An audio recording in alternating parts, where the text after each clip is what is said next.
students do I have? Okay. Well, all right. So, where did this project come from? It came from the observation that a lot of my girl students in my introductory programming classes, and even the web design classes, were doing very well, understood the material, and liked the material, but were not continuing on to higher courses, which was mind-boggling, because you think a student who does very well and likes it would continue. And I was wondering, do they just not, what was going on? So I did an informal survey and asked the students who were in higher level classes and the students who did not continue on, what were the obstacles? What's the matter? What's the problem? And a lot of them told me it was just really the environment. A lot of the higher level classes were dominated by boys, not just normal boys, but very geeky, nerdy boys. Very geeky, nerdy boys. And so they... What size would the class be? I'm sorry? What size were the classes? The classes in the introductory program, the introductory class was around 32, 33. And as they got... And the second level class was about 30, the third level class was about 20, the fourth level class was about 10. And so it would thin out anyway, but honestly, there weren't any girls in the... there was one girl in the second level class, and there were no girls in the third or fourth level class, even though I knew the girls would do fine. So I made that observation and I decided, something has to happen, because I really dislike the image that a technologist has, at least in my area and maybe even the nation. You think of a computer programmer, you think of a nerdy-looking guy sitting at a computer by himself, just hitting the keys, and that's not true. Is this true across the country? Would you say? Oh yeah. So this graph right here is a study by the UCLA, and it shows the percent of freshmen declaring computer science as a major. And so you see the ebb and flow with the here's the .com bust. So everyone decided to get out of it. And you see, like women, there's a huge gap between men and women. Is the gap getting bigger or smaller? What I heard recently, because my data is only to 07, I heard that it's either flatlined right now, so it's not getting worse, and it might be getting a little bit better, which is good, because there have been a lot of initiatives for women in technology. So that was the observation, that was the problem. And I decided my approach would be twofold. It would be to create a community of female learners involved in the technology classes. So take them out of their male-dominated classes, create a club for them, create a supportive community where they can be with one another and see that there are other girls who are interested in the same thing they are. And also get them involved in some advanced programming that reaches them where they're at right now, which is entertainment technology. So a lot of students all over the world, kids, especially in my area, have gadgets. They're all about gadgets. They become very adept users of technology. But what they haven't become are adept creators of technology. And so I wanted to reach them where they're at, where the things they enjoy, entertainment technology and video games, and have them create games for an actual device. Because students are even used to creating games now for computers, because that's been an approach in computer science recently. But they have not gone all the way to create games for hardware. And so the hardware I used was the Microsoft Zune. So something that looks like this, and this right here, Microsoft Zune.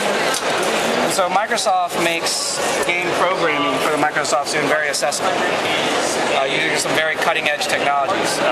Microsoft Visual Studio, which is it is the actual professional workspace for programmers. XNA Game Studio and C# programming language, which is one of the top 10 programming languages in the world. So the idea is that I didn't dumb down anything for these girls. I wanted to retain them for future courses, but also get them involved in some real authentic technology. And so that's where I think the innovation lies in this project. The tools they were working with, the hardware and the software, and the methodology we used, the pedagogy I used to lead them through the process was all authentic. And so we modeled our practice bases off of what folks do in game design. And so one of the things that we did was we utilized a methodology called pair programming. So realizing that women are more social, interactive creatures than boys, especially boys, pair programming allows them to work at one computer, one keyboard, one mouse, together in a group of 2 or 3. And so a girl student would be on the keyboard, and her peers would be next to her, and usually it was in groups of 2, and one would be the driver. It's almost like rally class racing, like driving. One would be on the steering wheel, the keyboard, and one would be next to her, and they would talk about the project. One would be looking over the other one's shoulder, making sure all the code was written properly, and then they would switch roles. And so this gave the programmers defined roles, but they also switched roles as well, so they understood the whole project as a whole. So, objective 1 was community, and they tutored one another, they mentored one another. They really, they wanted to actually, the leaders wanted to make it almost like a sorority, and with big sisters and little sisters. It was great. So this picture right here is a picture of Molly, a second-year student, tutoring Tara, a first-year student. And this was all on their own.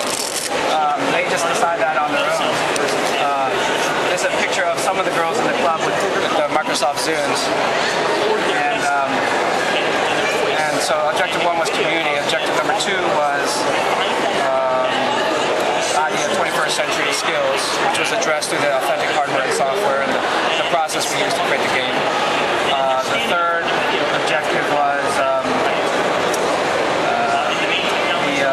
the idea of creating and not using, creating technology and not using it.